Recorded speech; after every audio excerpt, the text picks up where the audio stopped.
A man will initially be attracted to your looks, but it's your personality that can make him addicted to you. It's who you are on the inside that counts in the long term. I've seen many examples of men who stayed madly in love with their woman, even though her looks were fading with age. No surgery was necessary since that man had fallen in love with her soul. The good news is this doesn't take years, it only takes a couple of months. Sadly, many women often overlook this fact. They focus way too much on their physical appearance. If you want a guy to stick around, you'll need much more than looks. He needs to love your personality and your soul, who you truly are on the inside. This might sound difficult. How on earth do you make him fall in love with your soul? I'll give you the answers throughout this book. Stepping into any of the traps to avoid would prevent him from seeing your actual soul, let alone fall in love with it. When a woman plays games, plays hard to get, is afraid to show her true self to him, he cannot look past her looks. In my private coaching practice, I've met a lot of women who lost their guy to a young and beautiful woman. These women often complained about men being superficial, since they were just traded in for a prettier and often younger version. And sure, that's exactly what it looks like on the surface. The reality, however, is often different. When I then start to coach these women and dig a little deeper, I often uncover what's really going on. Jessica was a great example of this. Jessica, 43, woke up one morning only to find her estranged husband wanting to talk. He wanted to start the divorce procedure since things were not working out between them. John, her husband, moved in with his younger and prettier girlfriend less than 2 months later. When she came to see me, she quickly exclaimed, "He traded me in for a younger and prettier version." Although that does indeed seem to be the case, there was more going on. It turned out Jessica had transformed herself from the high-value woman she once was into a low-value slave who did everything she could to please John, so he wouldn't run away with another woman. She had created a self-fulfilling prophecy. When I asked her why she had pushed her own life and needs aside to please John, she told me, "Honestly, I think hated it because I was getting older, didn't like what I was seeing in the mirror, and wanted to make up for it by adapting to John's wishes, both real and implied." That was a big mistake. As I dug deeper and deeper into what had happened the last couple of years, the truth started to unravel. Jessica, once a woman full of self-esteem with hobbies, friends, a great career, a passion for long walks in nature with her dog and taking care of her body by working out and eating well, had made a U-turn to morph herself into a much less attractive version of herself. She slowly started to make everything in her life about him.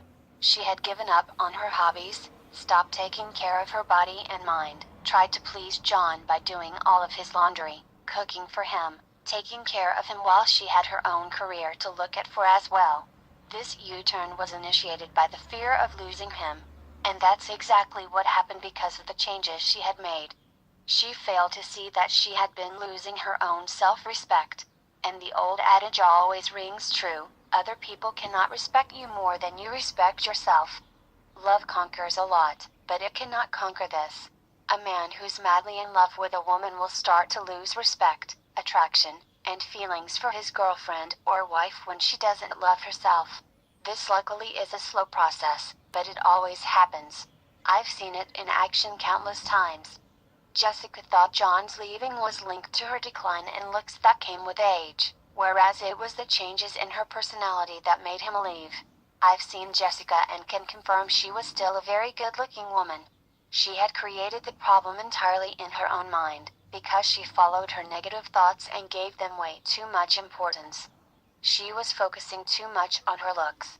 Since she was an attractive woman when they met, she mistakenly believed this was one of the primary factors that made John stick around. It's possible that you're thinking, look at the facts. He did leave her for a prettier woman, didn't he? Yes, he did. But as I talked to Jessica, I saw there were clues in the relationship that were a clear proof of his declining interest in her. Those moments always happened when Jessica changed. One weekend, while John was making plans with his male friends to hang out, Jessica had complained that he was leaving her alone. "What am I supposed to do when you are gone?" she said. "I want to have fun too. Please stay here." This was not only needy behavior, but John clearly responded, "Baby, you're right. I don't understand why you gave up on your piano lessons and most of your other hobbies. You used to have so many activities that made you happy, whereas now it seems like you only have me to make you happy." That was a spot-on analysis from John. This was not the only red flag, of course, but most of them pointed in this direction. John was starting to feel the pressure, and even though they had been in a long-term relationship, she was strangling him slowly but surely and thus raising his fear to stay committed to her. Jessica had become needy. She had made John her one and only priority, her only source of happiness. And that's always a big mistake.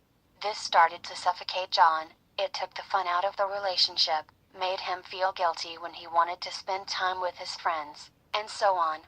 That change in her personality was what pushed him away, not her decline in looks. If men only care about looks, why then do we see so many normal-looking women with great and good-looking guys who could get better if we solely based us on the looks department? Why do we see happy older couples where the guy didn't trade in his wife for a younger model? I know 70-year-old couples who still flirt like teenagers. It's because those women have magnetic personalities, because they know how to keep him walking on his toes and how to make him put in a continuous effort not to lose her. They are the high-value women who will never make their lives revolve solely around their man. They know they have more to offer than just their looks. So in a way, this is the curse of the beautiful woman. As soon as her beauty starts to fade, she starts to lose her self-esteem and her personality. She thinks she's losing her value and all that she has to offer. Things changed for Jessica the minute she started to worry about losing John. That's when the switch happened and when she started to adapt. Until that point, John had been doing his best not to lose her. And that's the position you should always put your guy in. At all times. Your guy should always feel lucky to be with you and at least fear the possibility that you might leave him someday. I'll teach you how to get into that position throughout this book.